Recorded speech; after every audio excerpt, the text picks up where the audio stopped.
കുറേ കാലമായിട്ടോ വീട്ടിലെല്ലാവരും കൂടെ എവിടെയെങ്കിലും പോയാലോ എന്ന് വിചാരിക്കണു. കുറേ സ്ഥലങ്ങളുടെ പേരൊക്കെ പറയും, അവസാനം ഒന്നും എവിടെ എത്തില്ല. പക്ഷെ ഇന്നങ്ങനെയല്ല കേട്ടോ, എവിടെയെങ്കിലും പോയേ തീരൂ എന്നെല്ലാവർക്കും തോന്നി തുടങ്ങി. പോവാം.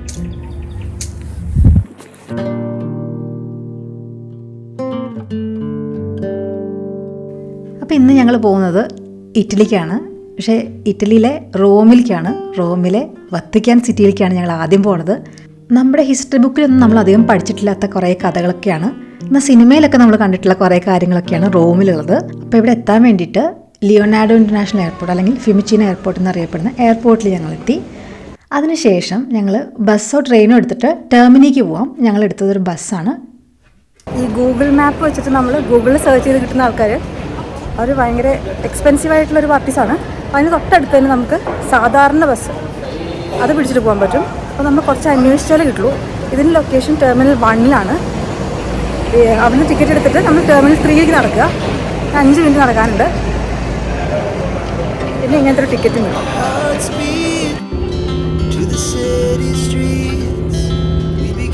അപ്പോൾ ഡയറക്റ്റ് ബസ് കിട്ടാത്തതുകൊണ്ട് ഇടയിൽ മാറി കയറേണ്ടി വന്നു. ബസ്സിൻ്റെ ബോർഡ് കണ്ടുപിടിക്കാൻ കുറച്ച് പാടുപെട്ടു. ഒരു മരത്തിൻ്റെ ഉള്ളിലായിരുന്നു ആ ബോർഡ് ഇരിക്കേണ്ടിരുന്നത്. അങ്ങനെ അവസാനം നമ്മുടെ സ്ഥലത്ത് എത്തി കേട്ടോ. അപ്പോൾ ഇതാണ് ഇതിൻ്റെ ഇടയിൽ കൂടെ കാണുന്നില്ലേ, ആ സംഭവത്തിലേക്കാണ് നമ്മൾ പോണത്. അതാണ് സെൻറ്റ് പീറ്റേഴ്സ് സ്ക്വയർ. ഭയങ്കര ഫേമസ് ആയ സ്ഥലമാണ്. ഇവിടെ എല്ലാവർക്കും കയറി പോകാൻ ടിക്കറ്റ് ഒന്നും വേണ്ട. ഈ ഒരു ഭാഗത്ത് കേട്ടോ, ഇതിൻ്റെ അടുത്താണ് സെൻറ്റ് പീറ്റേഴ്സ് ബസേലിക്ക ഉള്ളത്. പക്ഷേ ഇവിടെ എത്തിയപ്പോഴാണ് എൻ്റെ ദൈവമേ എത്രമാത്രം ആൾക്കാരും അതിന് നല്ല ചൂടും. അപ്പോൾ ഈ ക്യൂ ഒന്നും ഇല്ലാണ്ട് നമുക്ക് ക്യൂ സ്കിപ്പ് ചെയ്തിട്ട് പോകാവുന്ന കുറച്ച് എക്സ്പെൻസീവായ ടിക്കറ്റ് ഉണ്ട്. അതെടുത്തിട്ടാണ് ഞങ്ങൾ പോയത്. നേരത്തെ എടുക്കുകയാണെങ്കിൽ ആ ടിക്കറ്റ് കുറച്ചുകൂടെ ചീപ്പായിരിക്കും, അല്ലെങ്കിൽ അവസാന നിമിഷമാകുമ്പോൾ ഭയങ്കര എക്സ്പെൻസീവ് ആകും കേട്ടോ. അങ്ങനെ ഞങ്ങൾ ലോകത്തിലെ ഏറ്റവും വലിയ പള്ളിയായ സെൻറ്റ് പീറ്റേഴ്സ് ബസേലിക്കയുടെ അകത്ത് പോവാണ്. അപ്പോൾ നമ്മൾ സെക്യൂരിറ്റി ചെക്ക് കഴിഞ്ഞു, ബാഗൊക്കെ ചെക്ക് ചെയ്യണം. അത് കഴിഞ്ഞ് അകത്ത് കയറി പിന്നെ ഈ ആൾക്ക് റേഡിയോ കിട്ടും. അത് കഴിഞ്ഞ് നമ്മൾ മുകളിൽ പോകും.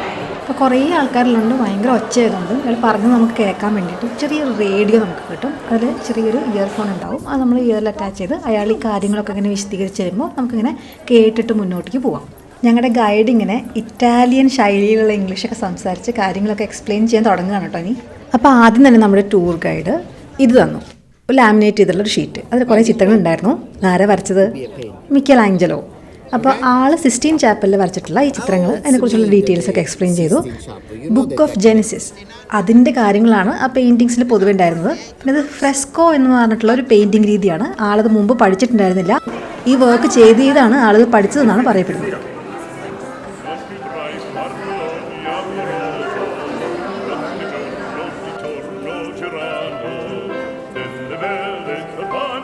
ഇനി ഒരുപാട് ടൂറിസ്റ്റ് കൂട്ടം കൂടി നിന്ന് ഫോട്ടോ എടുക്കാൻ താല്പര്യമുള്ള സ്ഥലം ഉണ്ടായിരുന്നു.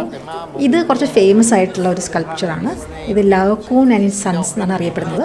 ഇതിൻ്റെ കഥ എന്താണെന്ന് വെച്ചിട്ടുണ്ടെങ്കിൽ, ഗ്രീക്കുകാർക്ക് ട്രോയ് എന്നുള്ള സിറ്റി പിടിച്ചെടുക്കണം. ഇതിന് വേണ്ടിയിട്ട് അവർ ഒരു മരക്കുതിര അവിടെ കൊണ്ട് നിർത്തി. ഈ കുതിരയുടെ ഉള്ളിൽ കുറച്ച് സോൾജേഴ്സൊക്കെ ഉണ്ടായിരുന്നു. ഇത് മനസ്സിലാക്കിയ നമ്മുടെ ഈ പുള്ളി കൂടെയുള്ളവരെ വോൺ ചെയ്തു. പക്ഷേ ഗ്രീക്കുകാരെ ഇഷ്ടപ്പെടുന്ന പൊസൈഡോൺ എന്ന് പറഞ്ഞ ദൈവത്തിന് ഇത് ഇഷ്ടപ്പെട്ടില്ല. നമ്മുടെ ലവക്കൂനും പിള്ളേരെയും കൊല്ലാൻ വേണ്ടിയിട്ട് ആൾ കുറച്ച് പാമ്പുകളെ അയച്ചു. അതാണ് ഈ ചിത്രം.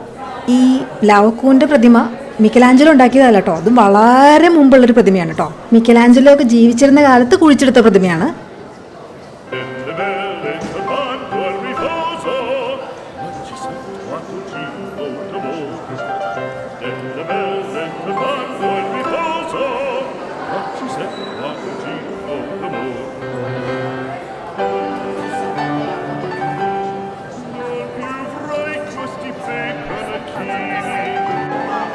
ഈജിപ്തിൽ നിന്ന് കൊണ്ടുവന്ന ഏറ്റവും വില കൂടിയ മാർബിൾ പീസുകളിൽ ഒന്നാണ് ഇത് എന്നാണ് ഗൈഡ് പറഞ്ഞത് കേട്ടോ. അതിന് 2 പീസ് ഉണ്ട്, അതിന് അപ്പുറത്തിന് ഇരിക്കുന്നുണ്ട്.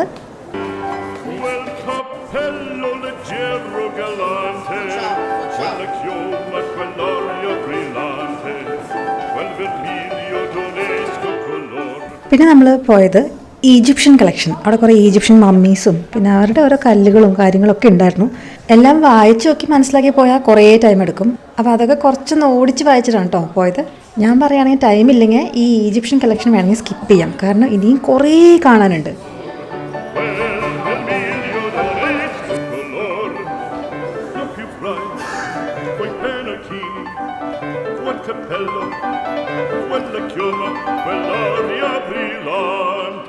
നമ്മൾ ഈ ബസിലിക്കയുടെ അകത്തേക്ക് കയറുമ്പോഴാണ് ആർട്ട് എത്രമാത്രം ഈ റോമൻസിൻ്റെ ജീവിതത്തിൽ ഇൻ്റഗ്രേറ്റഡ് ആണെന്ന് മനസ്സിലാവും. എന്തൊരു സുന്ദരമായിട്ടുള്ള സ്കൾപ്ചേഴ്സാണ് അവരുണ്ടാക്കി വെച്ചേക്കുന്നത്. പെയിൻറ്റിങ്സാണ്, ടേപ്പിസ്ട്രിയാണ്.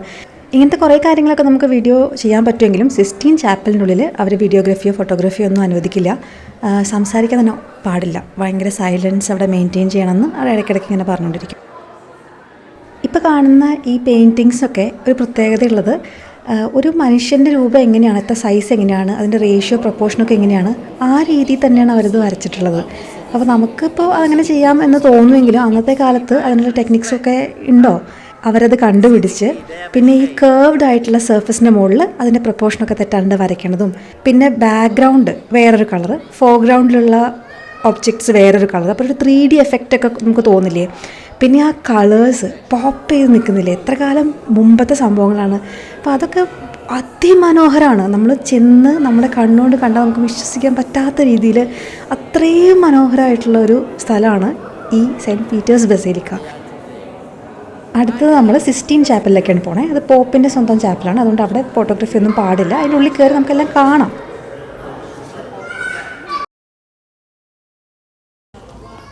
അടുത്തത് നമ്മൾ ടേപ്പിസ്ട്രി മ്യൂസിയം എന്ന് വെച്ചാൽ, ടേപ്പിസ്ട്രി എന്ന് വെച്ചാൽ നമ്മുടെ ഈ തുണിയുടെ മുകളിൽ, കാർപ്പറ്റ്സിൻ്റെ പോലത്തെ സാധനങ്ങളുടെ മുകളിലുള്ള വരകളാണ്.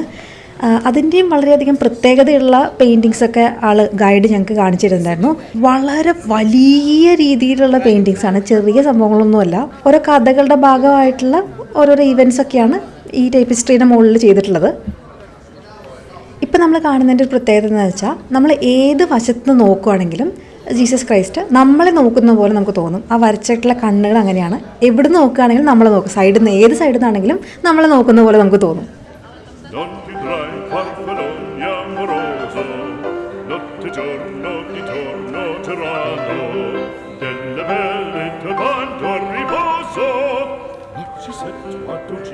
ഇനി നമ്മൾ ഗാലറി ഓഫ് മാപ്സ് ആണ് കാണാൻ പോണത്. ഇതിൻ്റെ സീലിംഗ് ഒരു രക്ഷയില്ല കേട്ടോ. അതിന് രണ്ട് സൈഡിലായിട്ട് നമുക്കിതിൻ്റെ മാപ്സ് കാണാം. ഇറ്റലിയിലെ പ്രധാന പോർട്ടുകളുടെ മാപ്സാണ്. ഇത് കമ്മീഷൻ ചെയ്തത് പോപ്പ് ഗ്രിഗറിയാണ്. ഗ്രിഗേറിയൻ കലണ്ടറൊക്കെ റെഡിയാക്കിയിട്ടുള്ള മനുഷ്യനാണ് ഈ ഗ്രിഗറി എന്ന് പറഞ്ഞ പോപ്പ്. അപ്പോൾ ഗ്രിഗറി ഇതൊക്കെ ചെയ്യാൻ ഏൽപ്പിച്ച ആളുടെ പേര് ഇഗ്നേസിയോ ഡാൻറ്റി. അങ്ങനെയാണോ പറയാമെന്ന് എനിക്കറിയില്ല. ആളെന്തായാലും ഒരു മാത്തമാറ്റിക്സ് പ്രൊഫസറൊക്കെ ആയിരുന്നു, ഒരു ജിയോഗ്രഫറൊക്കെ ആയിരുന്നു. അപ്പോൾ ആൾക്ക് അത്യാവശ്യം നല്ല ബോധം വിവരമൊക്കെ ഉണ്ട്. 3 കൊല്ലം എടുത്തിട്ടാണ് ഇതൊക്കെ പൂർത്തിയാക്കാൻ പറ്റിയത്. ഗ്രൊട്ടസ്ക് എന്നറിയപ്പെടുന്ന ഒരു പെയിൻറ്റിങ് സമ്പ്രദായമാണ് ഈ മുകളിൽ കാണുന്നത്.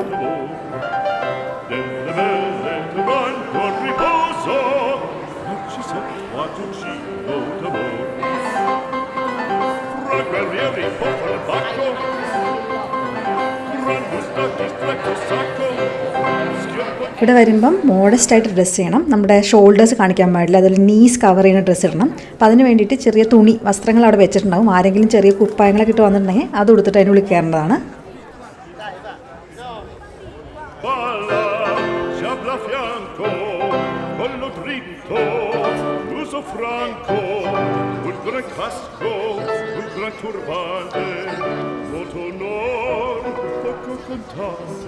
Poco cantante, poco cantante.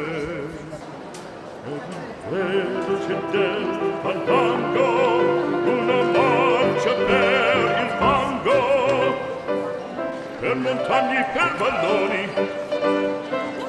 con le nevi e soglioni, al concerto di tromboni, e contrade di cannoni, che le porre tutti i cloni, all'orecchio fa fischiar, non più frai, quei pennacchini, non più frai, quel cappello, non più frai, quella chioma, non più frai. മിക്കലാഞ്ചലോ ഒരു painting ചെയ്യുന്ന ആളാണ്. അതിന് പുറമെ ആദ്യം അയാളൊരു കൊത്തുപണികളൊക്കെ ചെയ്യുന്ന ആളായിരുന്നു. അപ്പോൾ ആൾ 24 വയസ്സിൽ ചെയ്ത ഒരു വർക്ക് ലാ പിയറ്റ എന്നാണ് അതിൻ്റെ പേര്. യേശുവിൻ്റെ ശരീരം പിടിച്ചിരിക്കുന്ന കന്യാമറിയത്തിൻ്റെ ഒരു സ്കൾപ്ചറാണത്. അതിനുശേഷം നമ്മൾ ഇതിൻ്റെ പുറത്തിറങ്ങി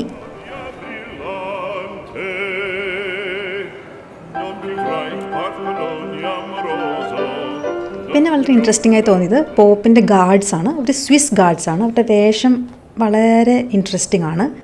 ഒരു 2000 വർഷം മുമ്പ് നമ്മളിപ്പോൾ താമസിച്ചിരിക്കുന്ന സ്ഥലത്തൊക്കെ എന്താ ഉണ്ടായിട്ടുണ്ടാവുക, അത് മനസ്സിലാക്കാൻ വേണ്ടിയിട്ട് കുറച്ച് ബുദ്ധിമുട്ടായിരിക്കും. പക്ഷേ നമ്മൾ അടുത്ത് പോകുന്ന സ്ഥലം വോൾക്കാനിക് ആഷസ് ആ സിറ്റീനെ മുഴുവൻ പ്രിസേർവ് ചെയ്തിട്ടുള്ളൊരു സ്ഥലമാണ്. അതാണ് പോംപെയ്. ഈ സിറ്റിയിൽ 2 തിയേറ്റേഴ്സ് ഉണ്ട്. അപ്പോൾ അതിലത്തെ ഒരു തിയേറ്ററാണ് ഇപ്പോൾ നമ്മൾ കാണുന്നത്. മ്യൂസിക്കൽ പെർഫോമൻസസ് ഒക്കെ ഇവിടെ നടന്നിരുന്നു. അപ്പോൾ അതിൻ്റെ സൗണ്ട് ക്വാളിറ്റി നന്നാവണ്ടേ, അപ്പോൾ അതിന് വേണ്ടിയിട്ടുള്ള സെറ്റപ്പൊക്കെ ഈ തിയേറ്ററിൽ അതിൻ്റെ ആ ആർക്കിടെക്ചറൊക്കെ അതിന് ഹെൽപ്പ് ചെയ്യുന്ന രീതിയിലായിരുന്നു ഉണ്ടായിരുന്നത്.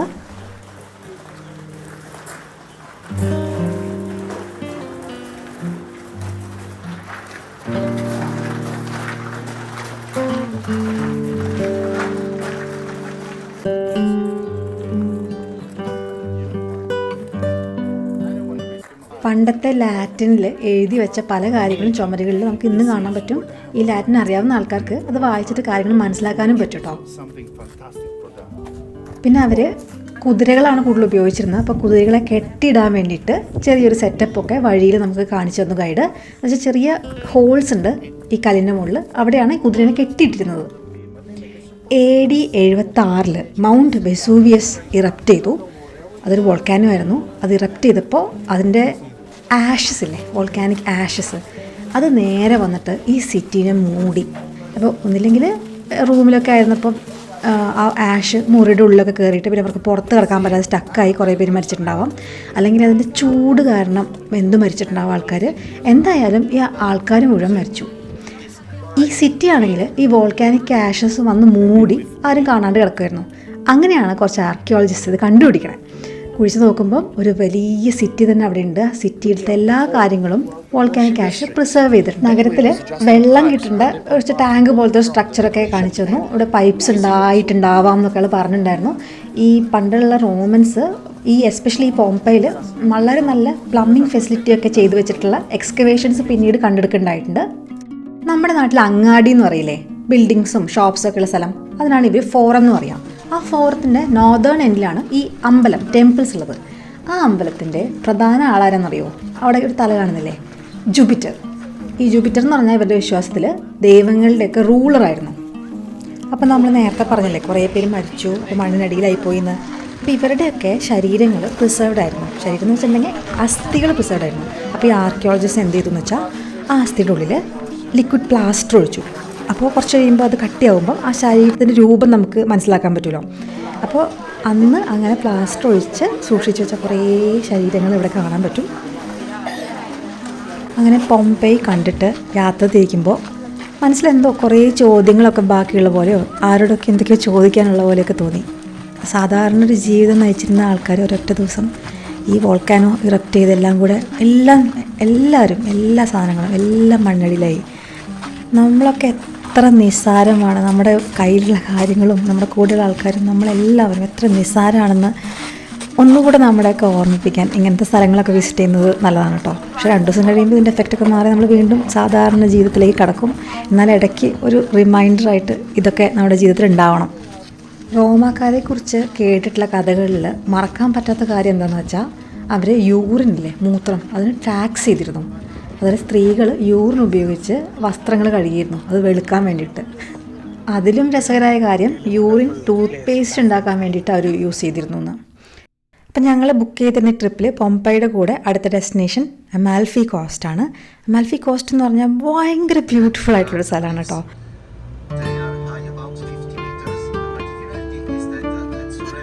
നമ്മളീ പോകുന്ന റോഡ് ഇങ്ങനെ വളഞ്ഞ് പുളഞ്ഞ് പോകുന്ന റോഡാണ്. അതുകൊണ്ട് എനിക്ക് ഇങ്ങനത്തെ യാത്രകൾ കുറച്ച് ബുദ്ധിമുട്ടാണ് കേട്ടോ, വളഞ്ഞിങ്ങനെ പോണത്. പക്ഷേ അവിടുന്ന് അങ്ങനെ താഴോട്ട് നോക്കിയാൽ എൻ്റെ മുന്നോ എന്തൊരു ഭംഗിയാണ്. ഈ ഒരു ബ്യൂട്ടി തന്നെയാണ് കേട്ടോ ഇവിടുത്തെ ഏറ്റവും വലിയ അട്രാക്ഷൻ. അപ്പോൾ ആൾക്കാർ സൈഡിലൊക്കെ നിന്നിട്ട് ഫോട്ടോ ഒക്കെ എടുക്കാറുണ്ട്. പിന്നെ ആ വെള്ളത്തിൻ്റെ ആ കളറും നല്ല ഭംഗിയാണ് കാണാൻ മൊത്തത്തിൽ. പിന്നെ അവിടുത്തെ ആ മരങ്ങളും ഒലിവ് മരങ്ങളൊക്കെ ഉണ്ട്, അത് നല്ല ഭംഗിയുണ്ട്. പിന്നെ അവിടെ ഈ ബിൽഡിങ്സ്, അതും ഒരു പ്രത്യേകതയാണ്. നല്ല ഇങ്ങനെ ഒരു കുഞ്ഞു ബോക്സുകൾ അടുക്കി വെച്ച മാതിരി കുറേ ബിൽഡിങ്സ് ഉണ്ട്. അതൊക്കെ ഹോട്ടൽസാണ്. ഇവിടെ ആൾക്കാർ പോയിട്ട് കുറച്ച് ദിവസമൊക്കെ നിന്ന് റെസ്റ്റ് എടുത്ത് എൻജോയ് ചെയ്ത് ആർമാദിക്കുന്ന സ്ഥലമാണ് കേട്ടോ. നിങ്ങളെപ്പോഴേലും ഇവിടെയൊക്കെ പോവുകയാണെങ്കിൽ ഞാൻ പറയുകയാണെങ്കിൽ ഒരു കാറെടുത്ത് സൗകര്യത്തിന് ഓടിച്ച് പോകുന്നതായിരിക്കും നല്ലത്. നമ്മൾ ടൂർ ഗൈഡിൻ്റെ കൂടെ പോകുമ്പം കുറേ കഥകളൊക്കെ പറഞ്ഞു തരും. ഈ പണ്ടത്തെ ഗ്രീക്ക് കഥകളോ അങ്ങനെ ഏതൊക്കെയോ കഥകൾ ഇതൊക്കെ ആയിട്ട് എന്തൊക്കെയോ ബന്ധങ്ങളുണ്ട് കേട്ടോ. അപ്പോൾ അത് കേൾക്കാം. പക്ഷെ അതിനേക്കാൾ എനിക്ക് തോന്നുന്നത് ഇതിൻ്റെ നാച്ചുറൽ ബ്യൂട്ടി നിന്നിട്ട് ആസ്വദിക്കുന്നതായിരിക്കും കുറച്ചുകൂടി നല്ലത്. നമ്മൾ ഈ മുകളിൽ നിന്നാണ് ഇതിൻ്റെ ഇത്രയും നല്ല വ്യൂ കിട്ടുക. ഇനി താഴെ നമ്മൾ ബീച്ചിലേക്ക് ഇറങ്ങിപ്പോവും. അപ്പോൾ അവിടെ വേണമെങ്കിൽ എന്താ പറയുക സൺബാത്തൊക്കെ ചെയ്യില്ലേ നമ്മൾ, സൂര്യൻ്റെ വൈറ്റമിൻ ഡി ഒക്കെ കിട്ടാൻ വേണ്ടിയിട്ടും ആ ചൂടത്ത് ഒന്ന് ഇങ്ങനെ കിടക്കാൻ വേണ്ടിയിട്ട്. കാരണം വിൻ്റർ കഴിഞ്ഞ് വരുന്ന സമയമല്ലേ, അപ്പോൾ സ്പ്രിംഗ് ആകുമ്പോഴേക്കും ആൾക്കാർക്ക് എങ്ങനെയെങ്കിലും കുറച്ച് വാംത്തൊക്കെ കിട്ടണം, കുറച്ച് സൺലൈറ്റ് ഒക്കെ അടിക്കണം എന്നൊക്കെ വിചാരിച്ച് കിടക്കണ കുറേ ടൂറിസ്റ്റ് ഉണ്ട്. അപ്പോൾ നമ്മുടെ വണ്ടി നമ്മളെ ആ ബീച്ചിൻ്റെ കരയുടെ അവിടെ കൊണ്ട് ഇറക്കൊന്നുമില്ല, കുറച്ച് മുകളിലായിരിക്കും. അപ്പോൾ അവിടെ നിന്ന് നമ്മൾ താഴെ ഇറങ്ങി വരണം. അവിടെ നിന്ന് അങ്ങോട്ട് വണ്ടികൾ പോകില്ലെന്ന് തോന്നുന്നു. അപ്പോൾ അവിടെ വെച്ച് നമുക്ക് കുറേ കടകളൊക്കെ സൈഡിൽ കാണാം. അപ്പോൾ ഞങ്ങളുടെ ടൂർ ഗൈഡ് 2 കാര്യങ്ങൾ പറഞ്ഞിരുന്നു കേട്ടോ. ഒരു ഡെസേർട്ട്, ഒരു തരം കേക്ക് പോലത്തെ ഐസ്ക്രീം പോലത്തെ ഒരു സാധനം, അത് കഴിക്കാൻ എന്തായാലും കഴിക്കണം. അതിന് പറ്റിയ 2 റെസ്റ്റോറൻറ്റ്സിൻ്റെ പേരും പറഞ്ഞിരുന്നു. ഇതാണ് നമ്മുടെ ടൂർ ഗൈഡ് പറഞ്ഞ ആ ഒരു റെസ്റ്റോറൻറ്റ് കേട്ടോ. അപ്പോൾ ഈ റെസ്റ്റോറൻറ്റ് ബുക്കാടി ബക്കോ, അവിടെ പോയിട്ട് ഡെലീച്ചി അൽ ലിമോനെ എന്ന് പറയുന്ന ഒരു ഡെസേർട്ട് കഴിക്കാൻ വേണ്ടിയിട്ട് നമ്മുടെ ടൂർ ഗൈഡ് പറഞ്ഞിരുന്നു. പിന്നെ ആൾ പറഞ്ഞു തന്നിരുന്നത് ലെമൺ ചെല്ലോ എന്ന് പറഞ്ഞിട്ടുള്ള ഒരു ഇമ്പോർട്ടൻ്റ് ആയിട്ടുള്ള സ്പെഷ്യൽ സാധനമാണ്, അതും കഴിക്കണം എന്ന് പറഞ്ഞു. അപ്പോൾ ഞങ്ങളുടെ ഫസ്റ്റ് ഡെസ്റ്റിനേഷൻ അതായിരുന്നു കേട്ടോ.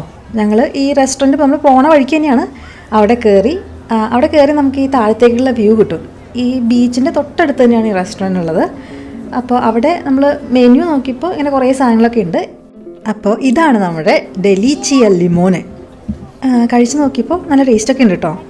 പക്ഷേ സങ്കടം എന്താണെന്ന് വെച്ചാൽ ഇത് മോന് കൊടുക്കാൻ പറ്റില്ല. ഇതിൽ ലെമൺ ലിക്കറുണ്ട്, ലിമോൺ ചെല്ലോ എന്ന് പറഞ്ഞിട്ട് ഇവരുടെ എല്ലാത്തിലും ഒഴിക്കുന്നൊരു ലിക്കറുണ്ട്, വളരെ ഫേമസ് ആയിട്ടുള്ള സാധനമാണ്.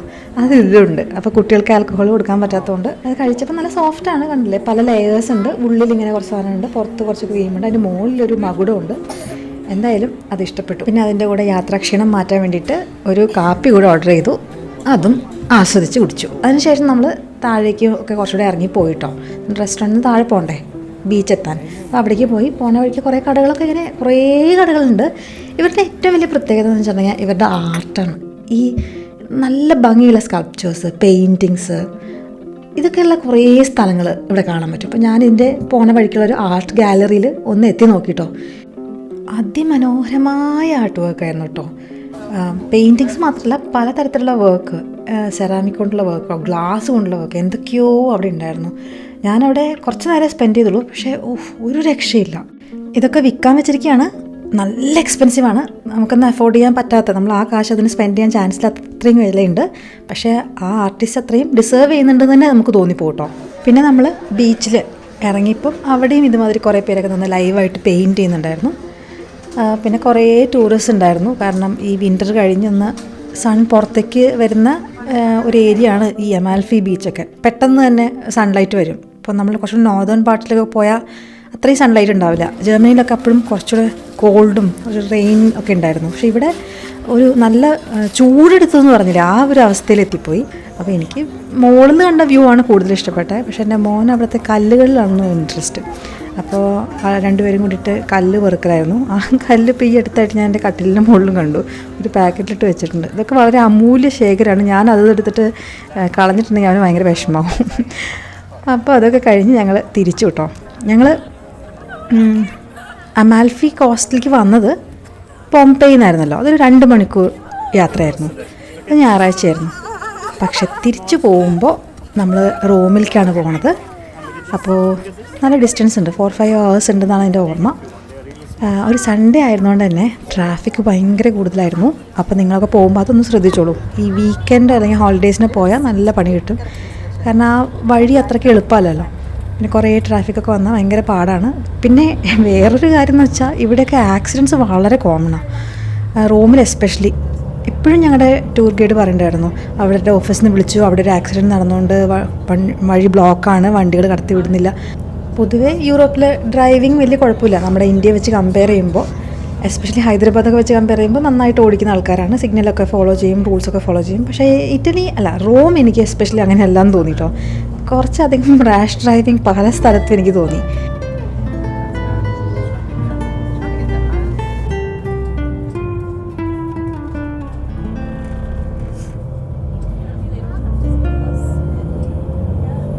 അങ്ങനെ ഞങ്ങൾ തിരിച്ചപ്പോഴേക്കും വൈകുന്നേരമായി. പക്ഷേ എനിക്ക് ഈ പോണ വഴിക്കുള്ള ഈ ബിൽഡിങ്സൊക്കെ കണ്ടപ്പോൾ വീണ്ടും ഞാനിവിടെ മുംബൈയിലോ ഹൈദരാബാദിലൊക്കെ എത്തിയപ്പോൾ എനിക്ക് തോന്നി, ഏത് നാടാണെങ്കിലും കുറച്ച് വൃത്തിയായിട്ട് ബിൽഡിങ്സും കാര്യങ്ങളും വെച്ചില്ലെങ്കിൽ, അല്ലെങ്കിൽ കച്ചറയൊക്കെ അവിടെ ഇവിടെയൊക്കെ വലിച്ചെറിഞ്ഞിട്ടുണ്ടെങ്കിൽ അത്ര നന്നാവില്ല.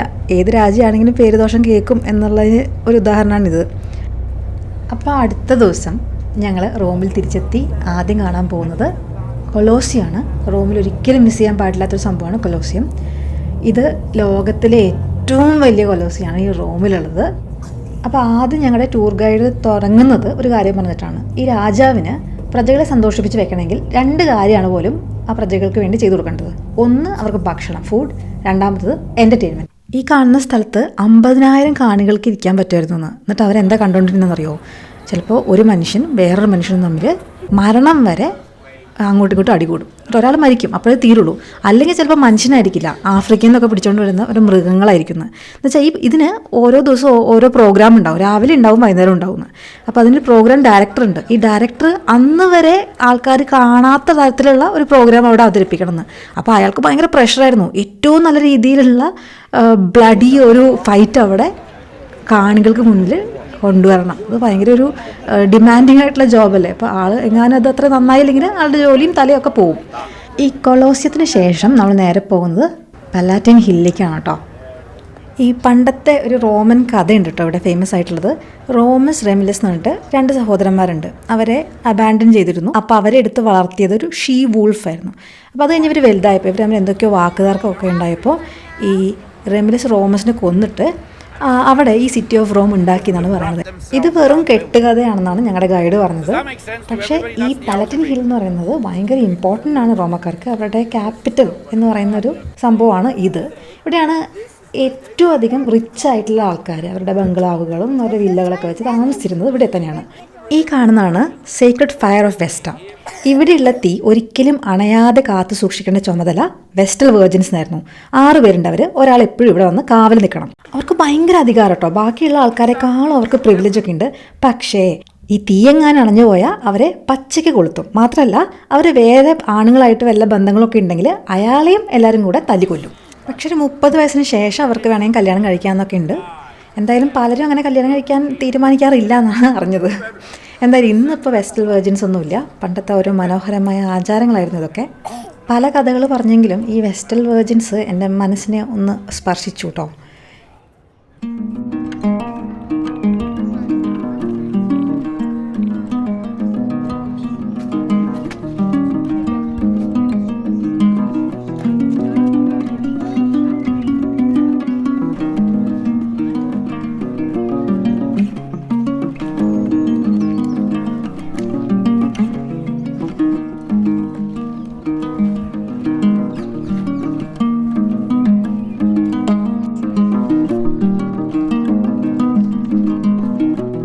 ഇതാണ് ഇറ്റലിയുടെ ഇപ്പോഴത്തെ പാർലമെൻറ്റ്. അതും ഒരു വലിയ പ്രൗഢഗംഭീരമായിട്ടുള്ളൊരു ബിൽഡിംഗ് തന്നെയാണ് കേട്ടോ. അടുത്തത് പോകുന്നത് പാന്തിയോണിലേക്കാണ്. ഇത് പേഗൻ ദൈവങ്ങളുടെ അമ്പലമാണ്. വളരെ നല്ല രീതിയിൽ സംരക്ഷിച്ചിരിക്കുന്ന ഒരു സ്ട്രക്ചറാണ്. ഇതിൻ്റെ ഉള്ളിൽ ഭയങ്കര അത്ഭുതമാണ് കേട്ടോ. എന്ന് വെച്ചിട്ടുണ്ടെങ്കിൽ ഇതിൻ്റെ ഉള്ളിലുള്ള സർക്കംഫറൻസും ഇതിൻ്റെ ഹൈറ്റും 43 മീറ്റേഴ്സാണ്. പാന്തിയോൺ എന്നുള്ള വാക്കിൻ്റെ അർത്ഥം dedicated to all the gods എന്നാണ്. അപ്പോൾ എത്ര ദൈവങ്ങൾ നിങ്ങൾക്ക് ഉണ്ടെങ്കിൽ എല്ലാവരും നിങ്ങൾ ആരാധിച്ചോ എന്നുള്ളൊരു സിസ്റ്റമായിരുന്നു അന്ന്. ഇതിനുള്ളിലേക്ക് വെളിച്ചം വരാൻ ആകെ ഒരു ഹോളേ ഉള്ളൂ. അത് അതിൻ്റെ മുകളിലാണ്. അതിനെ ഒക്കിലസ് എന്നാണ് വിളിക്കുന്നത്. അപ്പോൾ അവിടെ നിന്നാണ് സൂര്യപ്രകാശം ഇതിൻ്റെ ഉള്ളിലേക്ക് വരുന്നത്. ഇനി ഒരുപാട് കാണാനുണ്ട്. അത് അടുത്ത തവണ ആയിട്ടല്ലേ.